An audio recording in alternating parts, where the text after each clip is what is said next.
сайн байцгаана уу? Мөнхлөнөөс угта тавтай морил та бүхэндээ Hyperknife гээд киноныхоо төгсгөлийн ангиудыг ярьж өгөхөд бэлэн болсон байна. Луна нь YouTube хуудасандаа зориулж Instagram нээсэн болохоор description хэсэгт байгаа линкээр ороод Instagram-даа нэгдээрэй.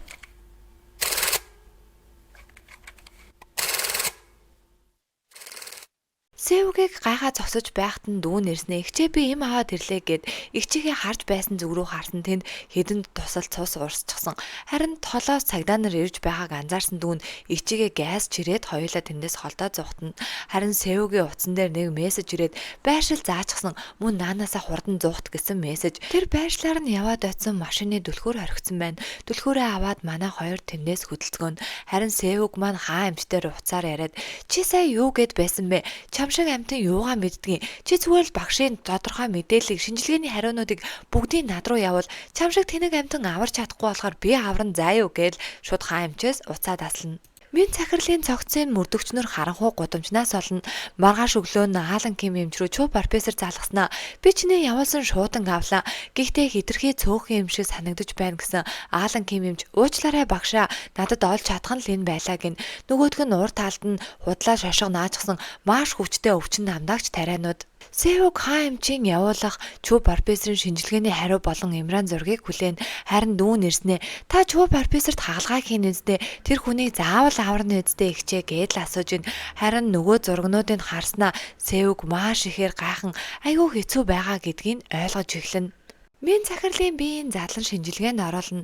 Задлан шинжилгээ хийсэн эмчин та нар үүнийг хардаа 2 хавирганых нь голоор 1 см-ийн өргөнтэй хурц мэсээр шууд дэлгүүрэн зоож дотор цус алдалт бий болгон алсан байна. Энийг бол ангаахын мэдлэгтэй хүн л хийж чаднаа гэхэд мөрдөгч түүнийг сонсоод эвгүй байдалтай зогсно.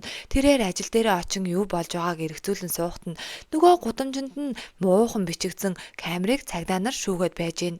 Мөрдөгч маань тамхи татан бачууран зогсохдоо өмнөх юмаа бодож тэр өдөр яалтчгүй чүү профессорыг харсан бололтой. Хан эмч өөрийн ажлаа дуусган эмнэлэгтээ буцаж ирэхэд нь Сэвг болон соо менежер хоёр түүнийг хүлээж ин манай гурав хамт хооллон ойр зургийн юм ярилцгаана. Сэвг чүү профессор тагалхаа хийхээр шийдсэн гэдгийг хэлэхэд нь соо менежер үүнийг сонсоод гайхахын зэрэгцээ баярлаж хүлээж авна. Харин хам эмч өө тийм үү чи тэгж шийдсэн бол би ч гэсэн хамт хийнэ л гин. Аалан Ким эмчийг чүү профессор эмнэлгийнхаа захирал удирдлагуудтай танилцуулна. Үүнийг холоос харсан эмчнэр нь гоё юм аа Аалан Ким эмч нь угаасаа амар чадварлаг гээзтэй гээд хоорондоо ярилцгаана. Хан эмч чүү профессорын эмрай зургийг харснаа энэ биднэрт үзүүлж байсан зургнаас шал өөр байна гэгтэн Сэвг. Харин тийм ээ тийм болохоор хагалгааг найшлуулах хэрэгтэй.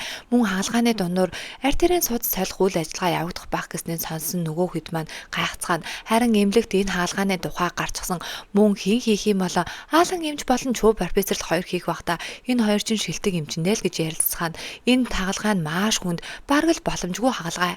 Чүү профессор Аалан Ким эмчээс яасан эмчийн удирдлагуудтай танилцсан хэцүү байсан уу гэсэн нөгөөтг нь үгүй эмчээ би харин Сэвг эмчтэй л танилцгаад тэсэн ядан догдолж хүлээж байна л гэн. Хагалгааны үйл явцыг сонссон дүүн ихчээ та энэ хагалгааг хийхгүй байж болдгүй мүү гэхийг сонссон Сэвг үгүй би заавал багшийг аварнаа гин энэ үед нь мафийн туслах ирснэ чи яалаараа уцаа авдаггүй юм бэ гэд манай хоёрыг хоолны газар авчирна. Мафийн босс нь чи минь захирлыг цааш нь харуулах гээд их ядарсан бах гэхдээ тэр хүнийг эрэгтэй хүн хийсэн мэлээ гэхийг сонссон Сэвг эр эмэн чухал гэж юу үр дүн л чухал үсттэй гин. Харин мафийн босс та нар үнэхээр сонирхолтой хүмүүс юм а хэрэгтэй юм гарвал хизээж хамаагүй хэлээрэ гин. Чүү профессорыг мөрдөгч найз нь хоолны газар дуудана. Ороод яасан юу болсонгийн асуугаа сууж отно. Чүү профессорын утсан дээр нь нас борсон найзынх нь хүү болох Гигион нас барлаа гэсэн мессеж ирнэ. Харин мөрдөгч найз нь чи яагаад надаас юм нуугаад байгаа юм? Миний мөрдөгчийн туслах болох ванилийг яах гэж алсан гихтэн нөгөөтг нь чи юу яриад байгаа юм бэ л гин. Би чамайг мэднэ. Тэр минь захирлыг алж байхаг би өөрийн нүдээр чамайг харсан гэсэн. Шууд түүнийг сонссон чүү профессор инээж байснаа. Чамд ч гэсэн нууц байгаа штэ. Би чиний дэлгэж болохгүй нууцыг чинь мэднэ. Харин чи миний нууцыг мэднэ. Одоо ингээд чи бит хоёр хамт өхвөл яаж байна гэж асууна. Гигианы оршуулах ёслол дээр Чүү профессор ирж хүндэтгэл үзүүлнэ. Сэвүүгч мөн ирж хүндэтгэл үзүүлэхдээ харамсалтай байна Гигион. Гэхдээ аавыг чинь алсан хүн энд зогсож байна гэхийг сонсон Чүү профессор төвчж чадахгүй гараад явна. Харин түүний араас Сэвүүг оцноо. Багшаа та яагаад найзаагаа алсан юм бэ? Энэ тухай надад тайлбарлаад өг гэхэд нь Чүү профессор тэр мөн овч чамайг авч явах гэж байсан. Тэр бол бизнесмен хүн. Өмнө нь миний шавнарыг авч яваад нохоо гахаа шиг хагалгааг хийлгэж өөрөө мөнгө олж баяцсныхаа дараа шууд хаяад явуулцдаг. Харин нөгөө хэд нь хинч биш болсныхаа дараа эргэж ирсэн 1-2-оор тогтохгүй эмчнэр байгаа. Тэр хүртэх ёстойгоо хүртсэн гэхийг сонссон Сэвг. Тэгвэл та зөв юм хийжээ гин. Харин өөрийнх нь талд ороод байсан Сэвгийг харсан Чүү профессор чи одоо яачаад байгаа юм бэ гээд л яваад өгнө. Мухарталд орсон байсан мөрдөгч маань нөгөө бичлэгээ шүүж байгаад бичлэгэнд нь Сэвүүгийн дүрсийг харна. Сэвүүг болон Чүү профессор хоёр өмнө нь хаалгаа хийж байсан өрөөлөгөө ороод Сэвүүг багшаа та яагаад намайг хэдэн жилийн өмнө хайчихсан юм бэ? Таныг алуурчин гэдгийг чинь би мэдчихсэн болохоор ичсэн нүүрэндээ намайг хайсан гэж үү? Үннээ хэлдэ та гэхэд Чүү профессор тийм ээ би ичсэн нүүрэндээ шавьяага хайсан. Би чинь багш хүн байж яаж хүн алах юм бэ? Тэгээд шав маань мэдчихэд байхад би яаж хамт байх юм бэ гэхэд Сэвүүг тэр үед надад үнэхээр гоё байсан. Та надтай адилхан болохоор гоё байсан шүү дээ. Гэхдээ одоо хамаагүй. Та зүгээр л хаалгаагаа хийлэг. Би таны хаалгааг хийж өгөх болно. Өдөр цагаа товлоод би тань руу залгая гэд явна. Сэвүүг сом менежер хоёр Чүү профессорын нууцаар хагалгаа хийх эмнэлгийг олжсон гадаан нь сууж ийн. Харин хан эмч гарч ирэн Сэвүүгийг дуудана. Манай хоёр нөгөө хагалгаа хийх өрөөтөөгөө танилцсан. Тэр өрөөнд маш их таалагдж ийн. Оройны 10 цагаас өрийн 6 цаг хүртэл ашиглах боломжтойгоор тохирцгооно.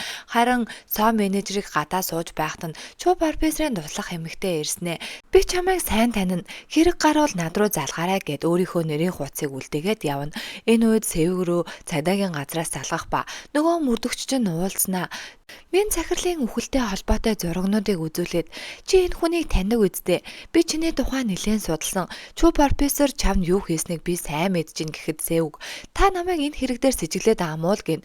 Харин мөрдөгч үгүй. Чи харин Чүү профессорт өч санаж явдаг үсттэй. Тэр хүн чамайг тамийн амьдралаар амьдруулсан. Гэхдээ ямар ч хууль бус хаалгаа хийх шаардлага байхгүй. Харин чамд бол байгаа штэ. Чи эрхээ алдчихсан эмч учраас хууль бус хаалгаа хийж ам зогоодог байх. Харин үүний чинь нуухайн тулд л Чүү профессор тэр хүмүүсүүдийг алсан. Тийм үү гэж асууна. Чүү профессор өрөөнийхөө юмнуудыг зэгцэлж байхад нь туслах эмэгтэй нэрээд та үнэхээр шийдчихсэн юм уу гэх үед нь Чүү профессорын утсан дураад Сэвэг багшаа би таны хаалгааг өнөө орой 10 цагт хийх болно. Очоод авах уу гэхтэн Чүү профессор хэрэггүй. Чи надад хаягаа явуулчих гээд уцаад таслана. Энэ үед нь туслах эмэгтэй нь үнэхээр харамсалтай юм а тэр охин уур нь хүрх байх та. Гэхдээ мөрдөгч дүүнийг 3 цаг байцаагаад өнөөдөр өглөө явуулсан байлаа гэхийг сонсон. Чүү профессор яахлаараа мөрдөгч Сэвэгээр оролцдог байна гэд маш ихээр уурлана. Манайхэд мис заслынхаа бэлтгэл байдлыг дуусгачихсан Чүү профессорыг хүлээж ийн. Энэ үед нөгөө мөрдөгчин хэн нэгнээс дуудлага авах ба хийсэн газар нь яваад очсон агуулга байна. Агуулга руу нь яваад орсон дотор нь том хүргөгч. Тэр хүргөгчийн дүлхүүрийг онгойлгоод хаалгаа нээсэн.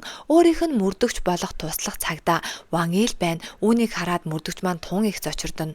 Сэвгийн хүлээж байсан хүн нь биш харин Аалан Ким эмч орж ирнэ. Өөрийнхөө туслахын цогцыг хараад зочирдоо зогсож байхад нь Чүү профессор араас нь орж ирнэ.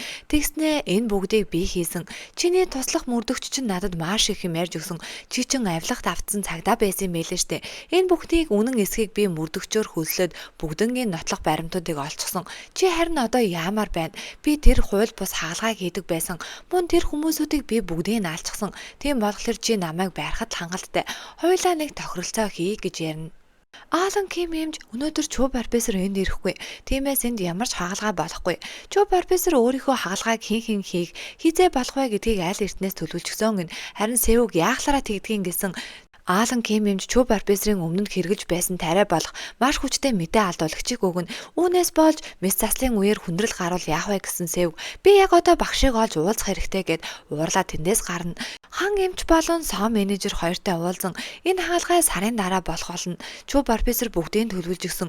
Мөн хориотой байсан мэдээ алдуулагчийг хэрэглээд удаж байгаа тухай хан эмчэд хэлэхэд түүний сонссон хан эмч үнэхээр их гайхширч хүлээж авна. Ууралсан Сеуг Чү профессорын гэрт нь очиод булан тохоо бүрээр нь хайсан боловч тэрээр байсангүй нэг тишээл явсан бололтой. Харин маргааш өглөө нь нөгөө нэг агуулгах дээр чинь баахан цагдаа нар ирж гисэн. Эмэгтэй хүн дуудлага өгсөн хэн гэдгийг тодруулж чадаагүй. Гэхдээ энэ агуулгах Чү профессорын нэр дээр байдгийн байна гэд нөгөө цогцыг олжчихсан байна. Аалан Кимтэй Сеуг уулзнаа. Чү профессор чамд яг юу гэж хэлсэн? Тэр юу сэдэд байгаа гэхэд Аалан Ким чи одоо хүртэл Чү профессорыг мэддэггүй хэргүй. Тэр хагалгааны ширээн дээр үххийг л хүсэж байгаа. Гэхдээ би чам дээр мөрийг тавьчихсан. Чи түүнийг аварч чадна гэсэн итгэлтэй байгаа үстэй гин. Шинээр баригдсан их сургуулийн том хагалгааны өрөөг харуулад бид нар энэ сарын дараа хагалгааг хийн хаа эмчийн нэрийг бичсэн байгаа. Гэхдээ чи оронд нь орж ирж хагалгааг хийн. Бид нар артерийн судасны оронд хөлний суд сэвэл ямар вэ гэхин сонсон Сеуг. Хамаагүй чи өөрөө мэдээд зогсвол наан нь бид нар Чү профессорыг заавал олох хэрэгтэй гэд гараад явна. Чү профессор цэцэрлэг түрээлэнгээр алхаад зугаалаад харин туслах эмэгтэй нэрээд та зүгээр юм уу бүхэл бүтэн сарын турш тисэх болов гэсэн. Чү профессор зүгээрээ би энэ олон жил ажилласан хэрнээ юуны төлөө ажилласан болоо гэд яриа сууж явах үед гинт биеийн муудаад харин туслах эмэгтэй нь түүнд санаа зовно. Сеуг мафийн толгойлогчдэр очиод та надад туслана гээзтэй юу ч болсон хамаагүй гэсэн. Надад энэ хэмжээг олоод өг яаралтай гэд түүнээс тусламж гуйна. Харин нөгөөдг нь чи үнэхээр хэцүү харагдаж байна. Өнөөдөртөө манайд хоноод яваа гэд түүнийг амраана. Хан эмч ажлаа тараад явж байхдаа Чү профессорын туслах эмэгтэй ирээд сайн байна уу би таныг мэднэ та надад туслах боломж байна уу гэд түүнийг Чү профессорын байгаа газар руу явуулж тэрээр гэрийнх нь гадаа очиод цохоор харсан. Чү профессор өрөөндөө ухаан алцчихсан. Харин түүнд тусал хэлгээд арай гэж сэргэн. Чү профессор маань түүнийг ирсэнд гайхна. Харин хан эмч маань та яагаад хагалгаа хийхгүй байгаа юм? Хэрвээ хийлгэхийг хүсэхгүй байгаа бол би таныг айтаахан асарж байгаад чимээгүйхэн явуулж өгч чаднаа би чи мэдээ алдуулагч эмчтэй гэсэн. Чү профессор хүн болгон тийм амар явахыг хүсдэггүй л гэж хэлнэ. Маргааш өглөө нөгөө мөрдөгччин хэвлэлийн баг гурал хийснэ. Цагдаа болох Вангилийн амь насанд Мисалын эмч Чү профессор хүрсэн байж болзошгүй гэд түүнийг гэрэлэн сурвалжилж байгааг орон даяар зарлана. Энэ бүхнийг манай хэд маань бүгдээрээ үзэж байна. Чү профессорын туслах эмэгтэй цоо менежертэй уулзаад Чү профессорын биеийн туун таагүй байгаа. Тэгээд мөн түүнийг хан эмч асарч байгаа тухай дуулахна. Гэхдээ хүнд битгий хэлээрэй гин. Гэхдээ юу гэж цоо менежер маань нэгчтэй хэлэхгүй байх вэ? Шууд л түүнд дуулахна. Сеуг энийг мэдээд мафийн толгойлогчд хан эмчийн байршлыг олоод өгөөч гэж үснэ. Харин тэрээр цадаагийн газар дотор ажилладаг бууны нохойдоо хан эмч гэдэг хүний байршлыг олоодхоо гэд яаралтай түүнд даалгана. Хан эмч Чү профессортой ярилцсан. Та яагаад хагалгаандаа орохгүй байгаа юм? Сарын дараа хагалгаандаа орох юм бол та тэр ширээнээр үхэж магадгүй. Танд хагалгаа хийсэн Сеуг үнэхээр их сэтгэл санаагаар унаад тэгээд дахиж хагалгаа хийж чадахгүй байх юм билүү гэхэд Чү профессор тийм ээ би үнийг л хүсэж байна. Сеуг яг одоо маш их бардан байгаа. Тэр аврахыг хүссэн хүнээ хагалгааны ширээн дээр алдчихж л хэрэгтэй мэдрэмжээ авна. Харин үүний дараа л тэр оргил үе дээрээ гарнаа гэж Чү профессор хэлнэ. Мөрдөгч маань цагдаагийн дарах загнуулах ба нөгөөдг нь чи тэр Чү профессорыг санал болгосон мэт хэрэгтэн гэдгийг ч мэдгүй гэмт хэрэгт туслуулж исэн хэрэггүй. Энэ хэргийг бушуухан хаа би чамайг өршөөж чадахгүй шүү гэд түүнийг цагнаад гаргана. Харин энэ үед нь түүнд хин нэгнээс дуудлага ирнэ. Ингээд Чү профессор дээр мафийн толгойлогч ирэн тэр хоёр ярилцсан. Чү профессор түүнд яагаад хаалгаанд орохгүй байх хамгийн том шалтгаанаа хэлэхэд нөгөөдг нь ойлгож эхэлнэ. Мөрдөгч нэг газар яваад очсон түүнийг дуудсан болон хүлээж байсан хүн нь Сеуг. Тэгснээ та яагаад Чү профессорыг оролдоод байгаа юм? Түүний зүгээр тайван байлга гэхэд нь нөгөө мөрдөгч чинь Чү профессор бид хоёр нэг тохиролцоо хийсэн. Тэр бүх хэрэгээ хүлээсэн. Харин тэр сарын дараа ухна гээзтэй. Тэгжиж л би амьд үлднэ гэхэд түүнийг сонсон Сеуг. Та ч одоо тэнэг юм уу? Тэр совилогчийг бие алсан штэ. Тэр хүмүүсүүдийг бие алсан байхад яахлаараа Чү профессор бүгдийг хүлээдгийн. Тэглээж би түүнийг аврах болно. Би түүнд хаалгаа хийх болно гэд ярьж байхад нь Сеугийн утсан дээр мессеж ирнэ. Тэгээд тэр мессежийг хараад тун баярлаад машиндаа суугаад хөдлөөд явж байхад нь хажуу талаас нь нэг машин орж ирээд мөргөн. Ингээд юу болчихвоо гэж ирсэн нөгөө мөрдөгч чинь Сеугийг шууд гаргаж ирснэ.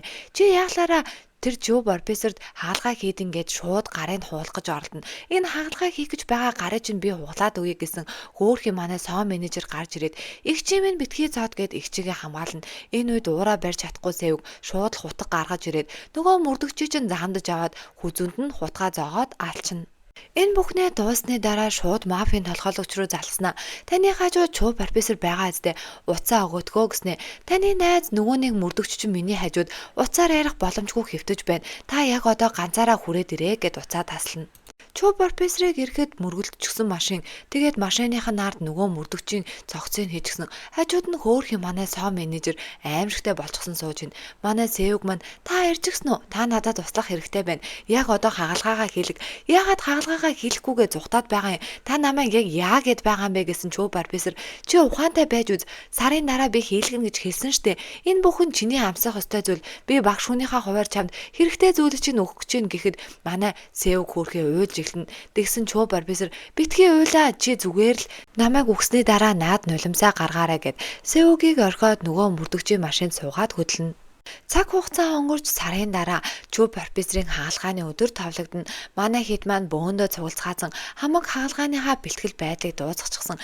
Энэ үед Аалан Ким эмч дотор Чүү профессор байгаа. Чи минт мэдхүү гэж асуухад Севг тийм ээ би минт мэд хэрэгтэй гэд орно. Чүү профессор түүнтэй уулзаад баярснаа илэрхийлгээд гараа өгсөн Севг "Хэрэггүй дээ би хэний шав билээ. Заавалжгүй таныг аврах болно. Та харин хаалгааныхаа дараа надаа заавал баярснаа илэрхийлээрэй" гэд түүнийг орхиод гарна. Энэ хаалгаа маань нууцаар хийгдэж байгаа ба маш хүнд шатандаа явж байгаа тархины хорт хавдрыг авах мөн артерийн судсыг хөлний судсаар солих хаалгаа юм.